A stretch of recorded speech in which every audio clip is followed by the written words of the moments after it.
കൂരിയാട് ദേശീയപാത ഇടിഞ്ഞ സംഭവത്തിൽ വിദഗ്ധ സമിതി കേന്ദ്ര സർക്കാരിന് റിപ്പോർട്ട് കൈമാറി.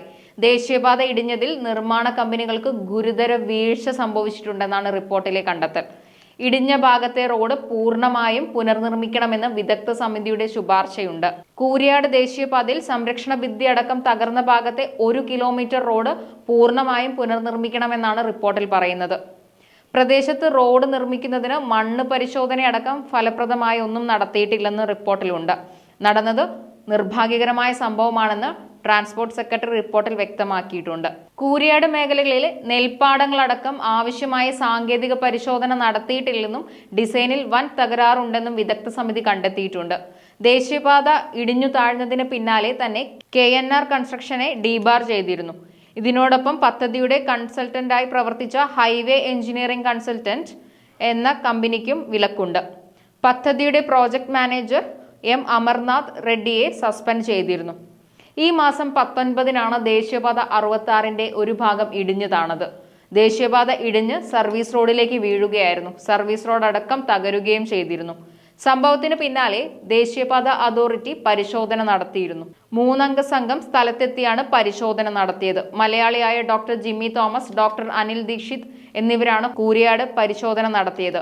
കൂരിയാട് ദേശീയപാതയിൽ സംരക്ഷണ ഭിത്തികളടക്കം തകർന്ന ഭാഗത്തെ 1 കിലോമീറ്ററോളം റോഡ് പൂർണ്ണമായും പുനർനിർമ്മിക്കണമെന്നും 400 മീറ്റർ നീളമുള്ള പാലം നിർമ്മിക്കണമെന്നും റിപ്പോർട്ടിൽ ശുപാർശയുണ്ട്.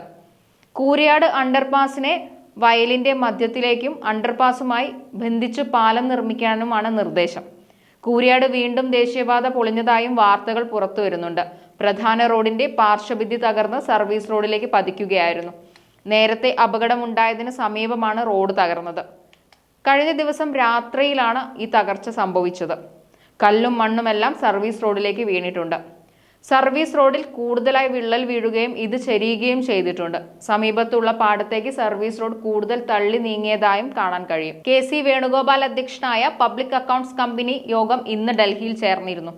ഗതാഗത മന്ത്രാലയ സെക്രട്ടറി അടക്കമുള്ള ഉദ്യോഗസ്ഥരോട് വിശദീകരണം ആവശ്യപ്പെട്ടിരുന്നു. ദേശീയപാതയുടെ അലൈൻമെന്റുമായി ബന്ധപ്പെട്ട കാര്യങ്ങൾ DPR തയ്യാറാക്കിയതിന്റെ വിവരങ്ങളും PAC തേടിയിട്ടുണ്ട്. വിദഗ്ധ സംഘം മലപ്പുറം കൂരിയാട് എത്തി നടത്തിയ പരിശോധനയുടെ റിപ്പോർട്ട് കേന്ദ്ര സർക്കാരിനും കൈമാറിയിട്ടുണ്ട്. കഴിഞ്ഞ 22-നാണ് സംഘം കൂരിയാട് എത്തിയത്.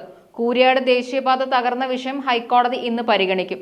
ജസ്റ്റിസ് ദേവൻ രാമചന്ദ്ര അധ്യക്ഷനായ സിംഗിൾ ബെഞ്ചാണ് ഹർജി പരിഗണിക്കുന്നത്.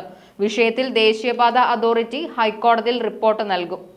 റോഡ് തകർന്നതിന്റെ കാരണം, വീഴ്ചയിൽ ഇതുവരെ സ്വീകരിച്ച നടപടി എന്നിവയും ദേശീയപാത അതോറിറ്റി വിശദീകരിക്കണം. കേരളത്തിലെ ജനങ്ങൾക്ക് ദേശീയപാത തകർന്നതിൽ സന്തോഷമില്ലെന്നും ക്ഷമയോടെ കാത്തിരിക്കുന്ന പദ്ധതിയാണ് തകർന്നതെന്നുമായിരുന്നു കഴിഞ്ഞ തവണ ഹർജി പരിഗണിക്കവേ ജസ്റ്റിസ് ദേവൻ രാമചന്ദ്രൻ അധ്യക്ഷനായ സിംഗിൾ ബെഞ്ചിന്റെ വിമർശനം.